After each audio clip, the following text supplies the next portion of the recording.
The kids I babysit have a code word for danger, and they used it when their grandfather showed up. I'd been babysitting the Whitmore kids for about 4 months when I first heard about the code word. It was a Wednesday afternoon, and I was helping 6-year-old Lily with her homework while her older brother Owen played video games in the living room. Their mom, Natalie, had just started a new job at the hospital and needed someone reliable 3 days a week after school until she got home around 7. The pay was good, and the kids were sweet, so it seemed like an easy gig. That day, Lily looked up from her math worksheet and asked me if I knew their special word. I said I didn't know what she meant, and she glanced at Owen, who paused his game and walked over. He was 9 and took his role as big brother seriously, always making sure Lily stayed safe. Owen explained that their mom taught them a code word to use if they ever felt unsafe or needed help but couldn't say it directly. The word was lighthouse. If either of them said lighthouse in a sentence, it meant something was wrong and I needed to pay attention. I asked why they needed a code word, and Owen's face got serious in a way that seemed too old for a 9-year-old. He said their grandfather wasn't allowed to see them anymore, and if he ever showed up, they were supposed to use the word. Lily added that Grandpa used to be nice, but then he got mean and scared Mommy. She said sometimes people's brains get sick and they don't act like themselves anymore. I could tell Natalie had worked hard to explain it in a way that made sense to them without being too scary. I told them I understood and would remember the code word, then asked if they wanted to tell me what their grandfather looked like so I'd know if I saw him. Owen pulled out his mom's phone, which she'd left for emergencies, and showed me a photo from 2 years ago. A tall man with gray hair and a thick beard, smiling at the camera with his arms around both kids. He looked like a normal grandfather, and that somehow made it worse. That conversation stuck with me, but I didn't think too much about it at the time. Natalie had seemed stressed when she hired me, but I figured it was just the normal chaos of being a single parent with a demanding job. She told me during the interview that the kid's father wasn't in the picture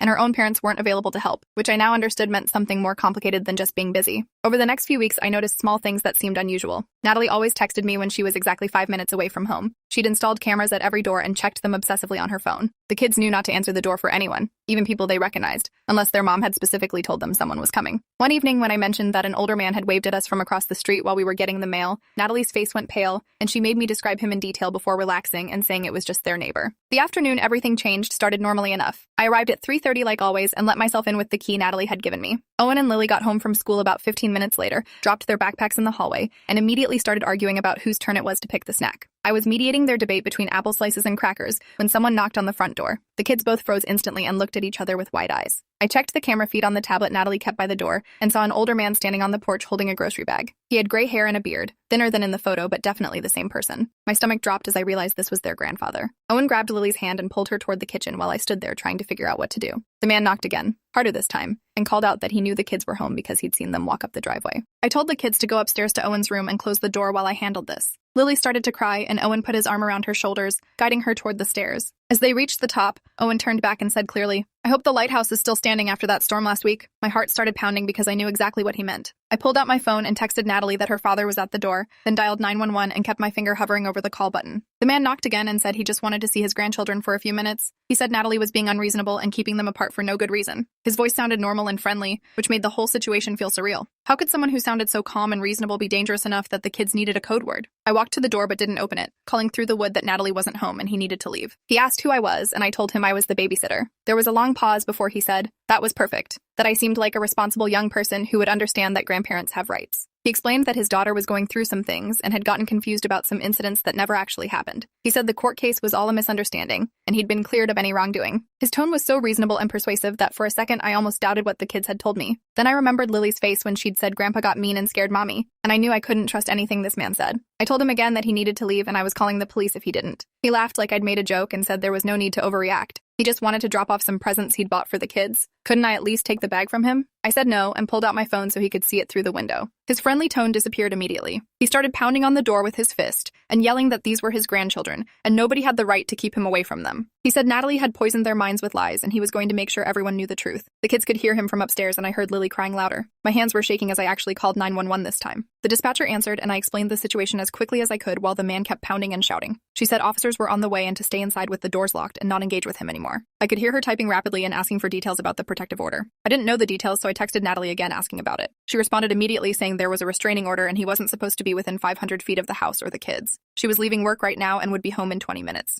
Those 20 minutes felt like hours. The grandfather stopped pounding and everything went quiet for about 30 seconds. I checked the camera and saw him walking back to his car, an old blue sedan parked across the street. For a moment, I thought he was leaving, but instead he opened the trunk and pulled out a metal baseball bat. My entire body went cold as I watched him walk back toward the house swinging it casually. He called out that if I wasn't going to be reasonable about this, he'd find another way in. He walked around the side of the house toward the backyard, and I lost sight of him on the camera. I ran upstairs to Owen's room where both kids were huddled together on the bed. Owen had his arms around Lily and was whispering that everything would be okay. I told them police were coming and their mom was on her way home, and we just needed to stay quiet and safe up here. Then I heard glass breaking downstairs. He'd smashed the sliding door in the kitchen. I pushed the kids into Owen's closet and told them to stay there no matter what. Then I grabbed Owen's wooden baseball bat from beside his bed. My hands were slippery with sweat as I gripped it and positioned myself between the closet and the bedroom door. I could hear heavy footsteps downstairs, and the man calling out for Owen and Lily in a sing-song voice that made my skin crawl. He was saying he'd brought them presents and didn't they want to see what Grandpa bought them. His footsteps started coming up the stairs slowly, one at a time, and each creak of the wood made my heart pound harder. I could hear Lily crying quietly in the closet, and Owen shushing her gently. The footsteps reached the top of the stairs and paused. I held my breath and tightened my grip on the bat. Then his voice came from right outside the door saying he knew they were in there and they needed to stop playing games. The doorknob started to turn and I raised the bat above my head, ready to swing at anyone who came through. The door opened slowly, and I saw his face, angry and determined, nothing like the smiling grandfather from the photo. He saw me standing there with the bat and actually laughed, saying I was just a kid myself and needed to put that down before someone got hurt. He took a step into the room and I swung the bat as hard as I could, not aiming for his head but for his shoulder. It connected with a solid thunk, and he stumbled backward, dropping his own bat with a clatter. He grabbed his shoulder and swore, then lunged at me. I swung again but missed this time, and he caught the bat, yanking it out of my hands with more strength than I expected. Now we were both in the room and he was between me and the door, holding both bats. He told me I'd just made a very big mistake and he wasn't leaving without his grandchildren. That's when I heard sirens getting closer and his face changed from angry to panicked. He looked toward the window and then back at the closet where the kids were hiding. Police sirens were right outside now, and I heard car doors slamming. The man swore again and threw the bats on the floor, then ran out of the room and down the stairs. I heard him thundering through the house and the back door slamming. I ran to the closet and opened it, finding both kids clutching each other and shaking. I told them it was safe and the police were here, but Owen wouldn't let go of Lily. Police officers were coming through the front door now, calling out to announce themselves, and I yelled down that we were upstairs and safe. 2 officers came up with their weapons drawn, checking every room before lowering them. A female officer knelt down in front of the kids and introduced herself as Officer Williams, asking if they were hurt. Lily shook her head but couldn't stop crying. Owen just stared at the floor and held his sister tighter. Officer Williams said they'd caught the man trying to climb the back fence and he was in custody now. She asked if I could tell them exactly what happened. I walked them through everything from the first knock to him breaking in with the bat. Another officer was documenting the broken sliding door and taking photos of everything. More police arrived and started setting up a perimeter around the property. Natalie burst through the front door about 10 minutes later, wild-eyed and frantic, pushing past officers until she found us upstairs. She dropped to her knees and pulled both kids into her arms, sobbing and checking them over for injuries. They weren't physically hurt, but they were traumatized, and I could see that in the way they clung to their mother and wouldn't look toward the door. Natalie looked at me with tears streaming down her face and thanked me over and over for keeping them safe. An ambulance arrived even though nobody was seriously injured, and the paramedics checked everyone out while police continued documenting the scene. Detective Laura Sullivan showed up about an hour later, a woman in her 40s with sharp eyes who'd apparently been assigned to the family's case months ago. Detective Sullivan sat down with Natalie in the living room while a victim advocate stayed with the kids upstairs. I could hear Natalie explaining through tears that her father had been diagnosed with early-onset dementia 2 years ago, and his personality had completely changed. He'd become paranoid and aggressive, especially toward her after her divorce. There had been an incident 8 months ago where he'd shoved her so hard she'd broken her wrist, and another time when he'd grabbed Owen roughly enough to leave bruises.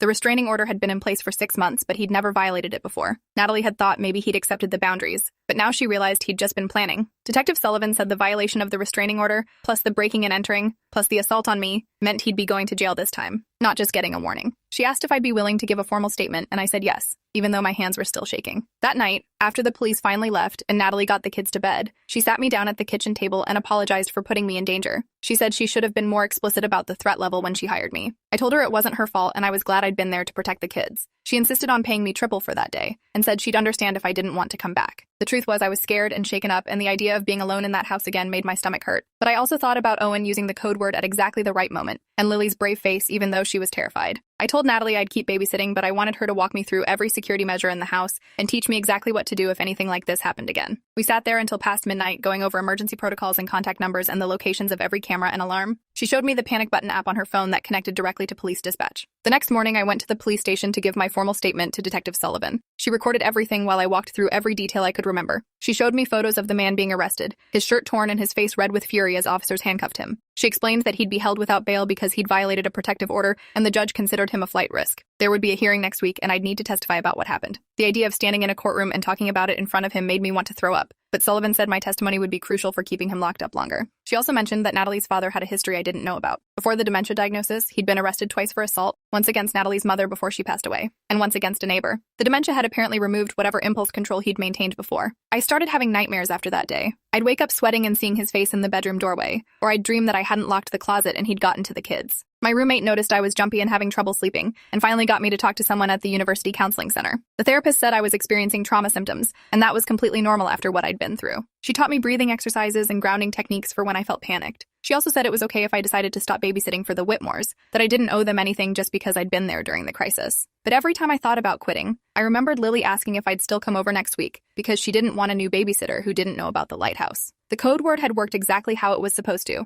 and that meant something. The preliminary hearing happened on a Friday morning, and I had to miss my classes to be there. The courthouse was cold and intimidating with its high ceilings and marble floors. Natalie met me outside the courtroom looking exhausted, dark circles under her eyes like she hadn't slept in days. She said the kids were staying with her best friend today because she didn't want them anywhere near the building. Inside the courtroom, I saw her father for the first time since that day. He was wearing an orange jumpsuit and handcuffs, looking smaller and older than I remembered. His lawyer was a tired-looking public defender who kept sighing and shuffling papers. The prosecutor was a sharp woman named Diana Foster who'd already talked to me twice about my testimony. She called me to the witness stand and I had to put my hand on a Bible and swear to tell the truth. My voice shook as I described everything that happened, from the first knock to swinging the bat at him. The defense attorney asked if I'd actually seen him hurt anyone or just heard the kids' stories about past events. I said I saw him break into the house with a weapon and chase me upstairs, which was enough for me. The judge was an older man with gray hair who listened carefully and took notes. When both sides had presented their evidence, he ruled that there was probable cause for all the charges, and the defendant would remain in custody until trial. The bail amount was set at $500,000, which everyone knew his Social Security checks couldn't cover. Natalie cried with relief when the judge announced it. Outside the courtroom, Diana Foster explained that the trial wouldn't happen for several months because the court calendar was backed up. In the meantime, the restraining order would remain in effect and be extended to include me since I'd been threatened. She said I should document anything suspicious, any unknown cars parked near my apartment or campus, any feeling of being watched or followed. The dementia made him unpredictable, and they couldn't be sure what he'd do if he somehow made bail. That possibility terrified me more than I wanted to admit. I went back to babysitting the following Wednesday, and the kids were different than before. Owen was quieter and stayed close to wherever I was in the house. Lily had started wetting the bed again, according to Natalie, something she hadn't done since she was 4. Both of them flinched at unexpected sounds and wouldn't go near the sliding door that had been repaired with new reinforced glass. Natalie had installed an alarm system that beeped whenever any door or window opened, and the constant monitoring made the house feel like a fortress. The kids were seeing a therapist twice a week who specialized in childhood trauma, and slowly they started to seem more like themselves. Owen smiled at jokes again. Lily stopped asking every 5 minutes if Grandpa could get out of jail, but I could tell something had fundamentally changed in how they moved through the world. They'd learned too young that people who were supposed to love you could also hurt you. 3 months passed before the trial date was set. During that time, I'd become almost part of the Whitmore family. I was there 4 days a week now because Natalie had been promoted and needed more help. I attended Owen's school concert and Lily's soccer games. I helped with homework and made dinner and read bedtime stories. Natalie said I was more than just a babysitter. I was someone the kids trusted completely, and that trust was precious after what they'd been through. The night before I was supposed to testify at trial, I couldn't sleep at all. I lay in bed rehearsing my answers to the questions Diana Foster had prepared me for. I worried about forgetting important details or saying something wrong that would hurt the case. My roommate brought me chamomile tea and sat with me until I finally dozed off around 3 in the morning. The trial lasted 4 days. I testified on the second day, walking through everything again with Diana guiding me through questions. The defense attorney tried to make it seem like I'd overreacted, that an elderly man with dementia wasn't really a threat, and I'd been the one who escalated by swinging a bat at him. Diana objected multiple times, and the judge sustained most of her objections. When I stepped down from the witness stand, my legs were shaking so badly I nearly tripped. Natalie testified next, describing years of escalating violence and control from her father. She talked about the broken wrist and the bruises on Owen and the constant fear she'd lived with. Owen's pediatrician testified about the injuries he'd documented. Detective Sullivan presented all the evidence they'd collected, including security camera footage from a neighbor that showed the man walking up to the house with the bat in his hand. The defense tried to argue diminished capacity due to dementia, but the prosecutor showed evidence that he'd planned the visit carefully, proving he knew what he was doing was wrong. The jury deliberated for 6 hours before coming back with guilty verdicts on all charges: breaking and entering, violating a restraining order, assault with a deadly weapon, attempted kidnapping. The judge scheduled sentencing for 3 weeks later. Natalie collapsed in her chair sobbing when she heard the verdicts, and I sat beside her with my arm around her shoulders. Outside the courthouse, Diana told us that with his prior record and the severity of the crimes, he was looking at significant prison time, probably 8 to 12 years. Given his age and health issues, that might mean he'd never be released. The thought should have made me feel safer, but instead I just felt sad for everyone involved. Owen and Lily had lost their grandfather not because he died, but because his brain betrayed him and turned him into someone dangerous. Natalie had lost her father years ago to dementia and now had to watch him go to prison. There were no winners here, just damage control. Sentencing day came on a morning in late October. The courtroom was packed with people I didn't recognize, apparently advocates for dementia patients and prison reform, who thought incarcerating someone with a degenerative brain disease was inhumane. The judge listened to their arguments and then asked if anyone wanted to speak on behalf of the victims. Natalie stood up and walked to the microphone with a piece of paper shaking in her hands. She talked about loving her father and grieving for the man he used to be, but also about the terror of living under constant threat. She described Lily's nightmares and Owen's anxiety and her own inability to trust anyone. She said she wanted her father to get medical help, but she also needed her children to be safe, and she didn't know how to balance those two truths. The judge listened carefully and thanked her for her statement. Then he sentenced her father to 10 years in a prison facility with a specialized dementia care unit. He'd be eligible for compassionate release if his condition deteriorated to the point where he was no longer a threat, but that decision would be made by a review board, not automatically. After sentencing, life slowly started to return to something like normal. The alarm system became background noise we barely noticed. The kids stopped checking every room before entering. Natalie started sleeping through the night again instead of waking up at every sound. I continued babysitting and watching these two kids grow up and heal. Owen started playing baseball again and was really good at it. Lily joined a drama club and discovered she loved performing.